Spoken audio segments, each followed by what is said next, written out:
Welcome, here I've got REALME GT NEO2 and let me show you how to turn on and off camera shutter sound at this device.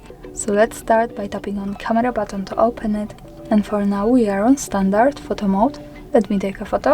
As you can hear, the sound is turned on. To turn it off, let's go to right corner button so we can open camera settings here.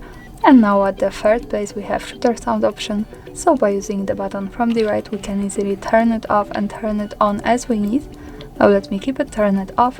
When we move back to camera and when I take another picture, we can't hear anything now. And of course when we tap the right corner button once again and tap to shutter sound button here, we can turn it on and hear it. That's all, thanks for watching, subscribe our channel and leave the thumbs up.